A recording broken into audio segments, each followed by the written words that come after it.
Ես նույնպես Պրոշյանի գործարանի աշխատակից եմ Արմավիրի մարզի մասնաճյուղում եւ իմ պահանջը նույնն է, որովհետեւ մեր ապրելակերպը պայմանավորված է տվյալ վարչատվությունից։ Եթե արգելում են, որ արտադրանքը արտերկիր տեղափոխվի, մենք ինչպես ենք ապրելու։ Անհապաղ պետք է այդ հարցը լուծվի, կառավարությունը պետք է լուծվի, որտեւ ապրել է պետք։ Դա սարսափելի բան է գյուղացու համար, երբ նա նստում է անգործ, իսկ պարապ նստելը դա տանում է դեպի մահ։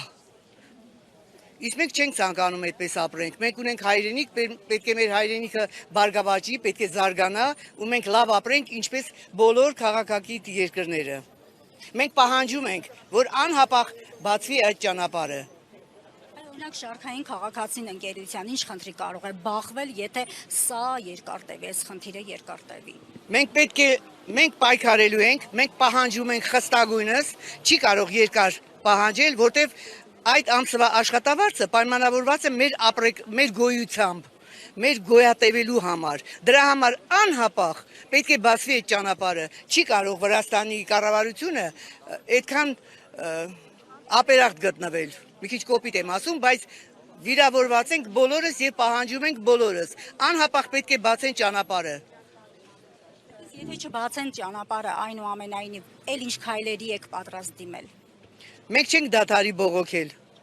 Կդիմենք այնպիսի քայլերի, որ նրանք ստիպված կլինեն։ Ու հիմա թող դեսպանը դուրս գա ու բոլորին պատասխանի։ Այս բոլոր ժողովուրդը դրա համար է դուրս եկել։ Մենք ապրել ենք ուզում, մենք ուզում ենք լավ ապրենք եւ մեր աշխատանքը հասնի արտերկիր, որովհետեւ մենք հայրենակիցներ ունենք աշխարհի բոլոր ծայրերում։ Ես ինքս հաճախ նրանց հետ շփվում եմ, անգամ գովազդում եմ, ես ուրախությամբ մեկնաբանում եմ, որ մենք շատ համեղ տեխնոլոգիայով արտադրանք ենք տալիս, նրանք օգտվում են այդ բոլոր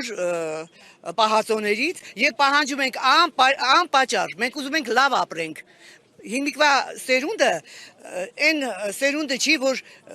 ամաչի խոսել, չկարողանա խոսել, բոլորը գրագետ են, հասկանում են։ Երբ պիտի մենք մեր երկիրը տանենք դեպի բարձունք, ոչ թե ամաչենք, քաշվենք, ամաչել չկա, մենք պայքարելու ենք մինչև վերջ։ Թող բաց անեն Լարսի ճանապարհը։